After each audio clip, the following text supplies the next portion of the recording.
نحمدہ ونصلی علی رسولہ الکریم اما بعد فاعوذ باللہ من الشیطان الرجیم بسم اللہ الرحمن الرحیم رب اشرح لی صدری ویسر لی امری واحلل عقدۃ من لسانی یفقہوا قولی۔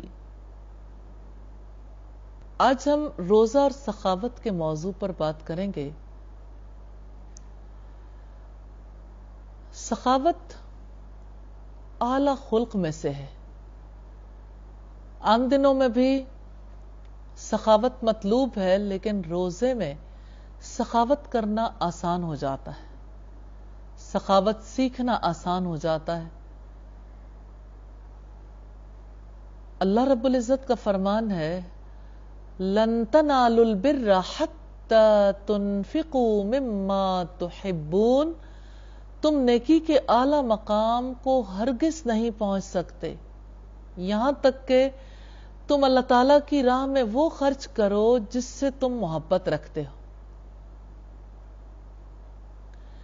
اپنی محبوب چیز اللہ کی خاطر قربان کرنا، یہی تو سخاوت ہے، سخاوت کا اعلیٰ ترین مقام۔ پھر نیکی کے اعلیٰ درجے تک پہنچنے کے لیے اللہ تعالیٰ نے یہ شرط عائد کی کہ اگر نیک بننا چاہتے ہو، اعلیٰ مقام حاصل کرنا چاہتے ہو، تو ضروری ہے کہ اس راستے کے مسافر بن جاؤ کہ اپنی محبوب چیزیں اللہ تعالیٰ کی راہ میں قربان کر دو۔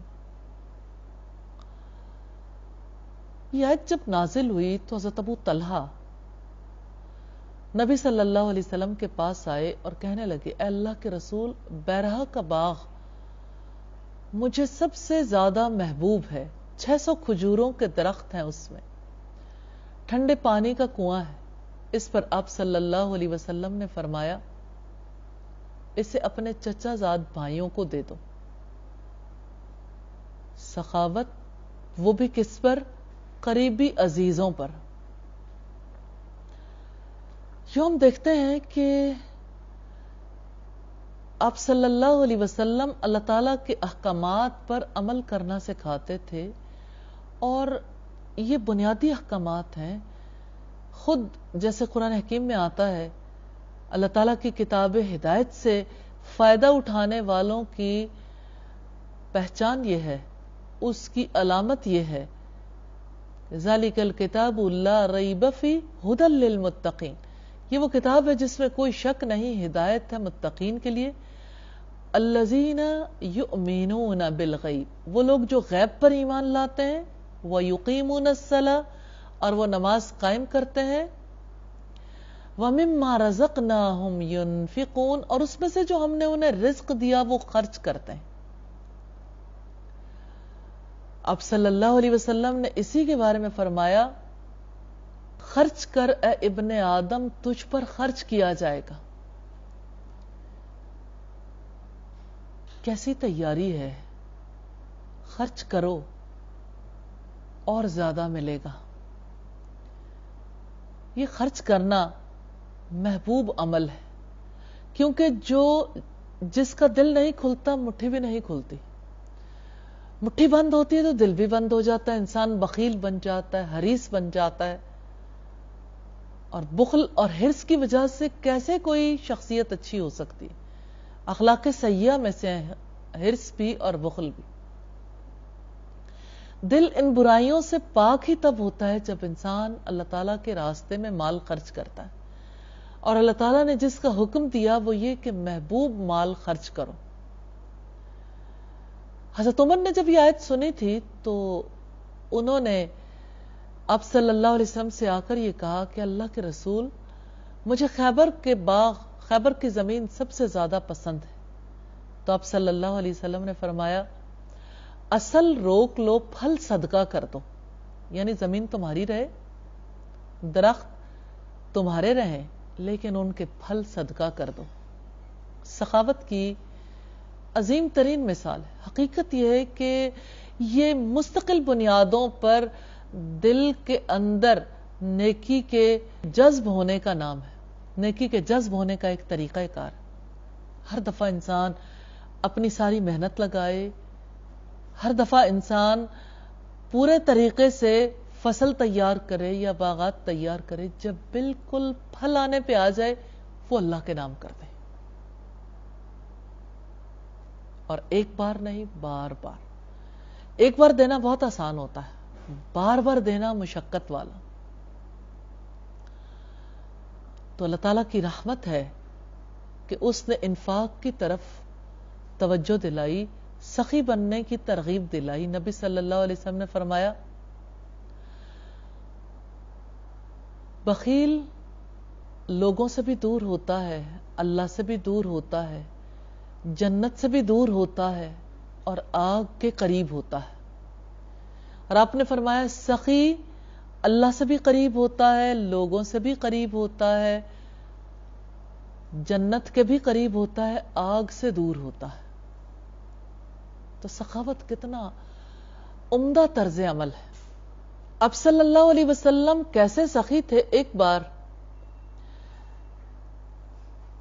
کوئی شخص آپ کے پاس آیا اور اس نے جب آپ کو دیکھا کہ آپ کی بکریاں پوری وادی میں پھیلی ہوئی ہیں, دو پہاڑوں کے درمیان, کہنے لگا ہے محمد تمہارے پاس اتنی بکریاں ہیں, ایک بکری مجھے بھی دے دو. آپ صلی اللہ علیہ وسلم نے فرمایا, سارا ریوڑ لے جاؤ. وہ حیرت زدہ رہ گیا, بے یقینی سے پوچھا, بار بار سوال کیا. پھر آخر کار جب نبی صلی اللہ علیہ وسلم نے فرمایا کہ انہیں لے جاؤ, وہ ساری بکریاں لے گیا اور اپنے قبیلے والوں سے کہا مسلمان ہو جاؤ کہ محمد اتنا دیتے ہیں کہ فقیر ہونے سے نہیں ڈرتے. جس شخص کو یہ یقین ہے کہ رزق تو اللہ تعالیٰ کے ہاتھ میں ہے اور میرے دینے سے رزق ختم نہیں ہوتا, رزق کی کنجیاں تو اللہ کے ہاتھ میں, وہ جسے چاہتا ہے بے حساب دیتا,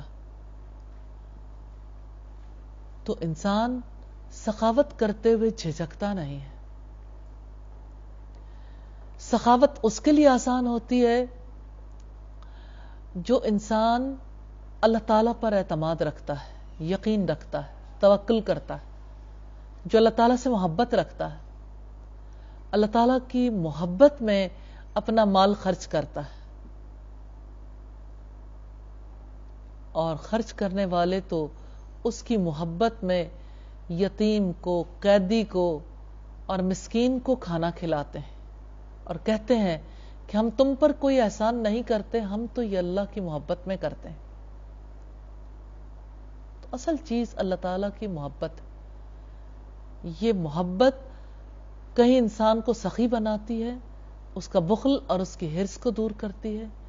کہیں اس محبت کی وجہ سے انسان سچا بن جاتا ہے, حیا والا ہو جاتا ہے. کہیں اس محبت کی وجہ سے انسان عادل ہو جاتا ہے. کہیں اس محبت کی وجہ سے والدین کی حقوق ادا کرتا ہے. کہیں اس محبت کی وجہ سے اپنے اہل خاندان کے اور اہل علاقہ کے حقوق ادا کرتا ہے. اس محبت کے بغیر, اللہ تعالیٰ کی ذات پر یقین کے بغیر انسان سخاوت نہیں کر سکتا. قرآن مجید میں سخاوت کی ترغیب دینے کے لیے اللہ تعالیٰ نے فرمایا, اللہ تعالیٰ نے مثال دی ہے, سخاوت کی مثال ہے, اور سخاوت کے جواب میں اللہ تعالیٰ کی رحمت ہے کہ تم ایک دیتے ہو, تم ایک دو گے, میں اس کے جواب میں 700 گنا دوں گا. کہ تمہارے خرچ کی مثال ایک ایسے بیج کی طرح ہے جس سے 7 بالیاں نکلیں اور ہر بالی پر 100 دانے ہوں, یعنی 700 گنا اجر ملے گا. تو اللہ کا جواب کتنا پرجوش ہے.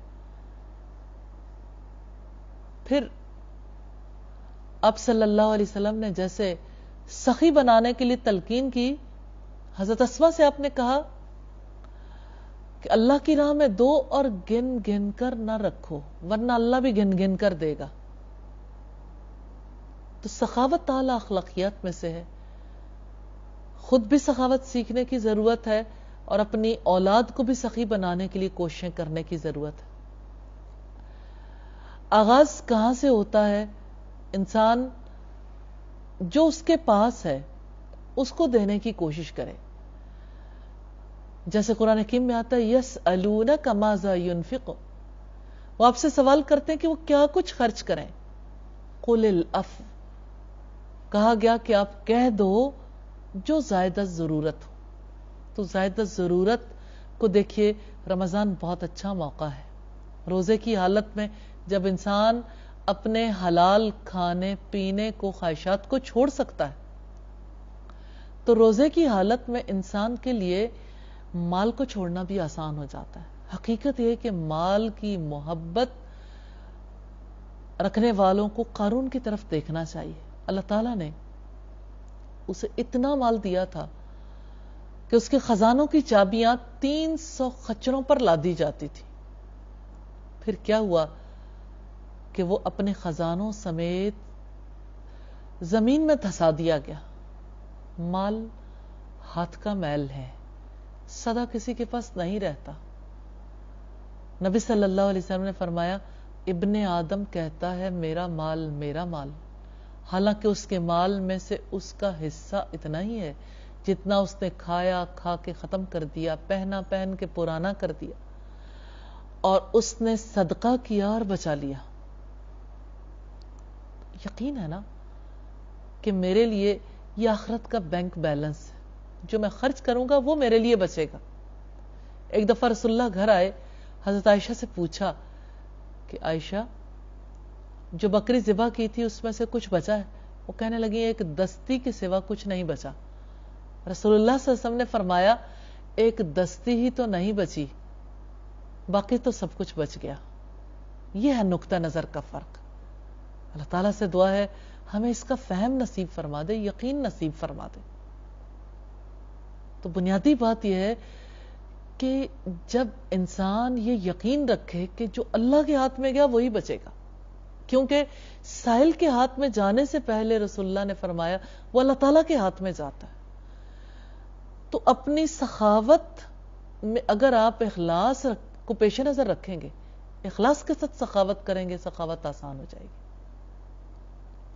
سخی کا دل کھلا ہوتا ہے، اسے دینے میں کبھی تکلیف محسوس نہیں ہوتی. اسی وجہ سے اب دیکھیے کہ جن لوگوں کو یہ سمجھ آ گئی تھی، جن کا معاشی نقطہ نگاہ بدل گیا تھا، وہ ہر نماز کے وقت پہ سخاوت کرنے کے لیے کچھ نہ کچھ ساتھ لے جاتے تھے. کچھ اور نہیں ملتا تھا تو اپنے گھر سے کوئی پیاز ہی لے جاتے. ایک بار ایسا ہوا کہ کوئی صاحب مسجد میں جاتے ہوئے پیاز ساتھ لے گئے، تو ان کے ساتھی نے پوچھا یہ کیا ہے؟ تو انہوں نے جواب دیا کہ میرے پاس کچھ نہیں تھا جو میں اللہ کی راہ میں دیتا اور دینا چاہتا تھا، یہ پیاز ہی تھا تو یہ میں اٹھا لایا. رسول اللہ صلی اللہ علیہ وسلم نے غزوہ تبوک کے موقع پر کال دی تھی، لوگوں کو خرچ کرنے کی ترغیب دلائی. اس موقع پر جد بن قیس نے بھی کہا تھا کہ مجھ سے آپ صدقہ قبول کر لو، لیکن رسول اللہ نے اسے قبول نہیں کیا تھا، کیونکہ جد بن قیس جہاد پر جانے سے معذرت کے لیے مال دینا چاہتا تھا، جبکہ اس کے مقابلے میں رسول اللہ کے ساتھی ایسے تھے جنہوں نے اللہ کی راہ میں کیسے صدقہ و خیرات کیا. سخاوت کی مثالیں دیکھیے. حضرت عمر آئے اور اپنے گھر کا آدھا سامان لے آئے. رسول اللہ نے پوچھا کیا لائے ہو؟ تو انہوں نے کہا آدھا لایا ہوں اور آدھا گھر والوں کے لیے چھوڑ آیا. حضرت ابو بکر صدیق آئے تو آپ صلی اللہ علیہ وسلم نے سوال کیا ابو بکر کیا چھوڑ کر آئے ہو؟ تو انہوں نے کہا ان کے لیے اللہ اور اس کا رسول ہی کافی. وہ سارا مال اللہ کی راہ میں لگانے کے لیے لے آئے تھے.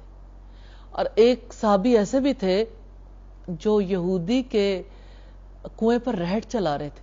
ساری رات کی محنت کے بعد مٹھی بھر کھجوریں ملی. لوگوں نے بڑے تانے دیے کہ لو دیکھو یہ مٹھی بھر کھجوریں لے کے چلے ہیں سلطنت روما کو فتح کرنے کے لیے، لیکن آپ صلی اللہ علیہ وسلم نے وہ کھجوریں اٹھائیں اور سارے مال پر رکھ دیں. نیت کا اخلاص جو سخاوت کے لیے مطلوب ہے. نبی صلی اللہ علیہ وسلم خود سخاوت کی بہت بڑی مثال تھے. حضرت عائشہ نے آپ سے کیسی سخاوت سیکھی. ایک بار حضرت عائشہ روزے سے تھیں. جب افطار کا وقت آیا، روزے کا سخاوت سے بڑا گہرا تعلق ہے. جب افطار کا وقت آیا تو ایک خاتون اپنی 2 بیٹیاں ساتھ لے کر آئی. حضرت عائشہ کے پاس اپنا روزہ کھولنے کے لیے ایک کھجور تھی، لیکن سوال کرنے والے کے سوال کو زیادہ اہمیت دی. وہی کھجور اٹھا کر اسے دے دی. اور اس عورت کو آگے دیکھیے، اس نے 2 حصے کیے. ایک بیٹی کو دے دیا، دوسرا دوسری بیٹی کو. کھانا کتنا کم تھا ان دنوں میں، لیکن دل کتنے بڑے تھے. اب صلی اللہ علیہ وسلم نے فرمایا اتقوا النار ولو بشق تمرہ، کہ اللہ کی آگ سے بچ جاؤ اگرچہ کھجور کا ایک ٹکڑا دے کر ہی بچو. تو جو شخص سخاوت کرنا چاہتا ہے اس کو یہ یقین رکھنا ہوگا کہ یہ سخاوت اللہ کی خوشی کے لیے کرنی ہے، اللہ کی آگ سے بچنے کے لیے کرنی ہے. یہ سخاوت کل مجھے کام آئے گی، محمد صلی اللہ علیہ وسلم کی اتباع میں کرنی ہے، اور اسی سخاوت کی وجہ سے میں جنت کے راستے پہ گامزن ہوں گا. اللہ تعالیٰ سے دعا ہے اللہ تعالیٰ ہمیں سخاوت کی صفت نصیب فرما دے، ہمیں سخیوں میں شامل فرما لے. وآخر دعوانا ان الحمد للہ رب العالمین. السلام علیکم ورحمۃ اللہ وبرکاتہ.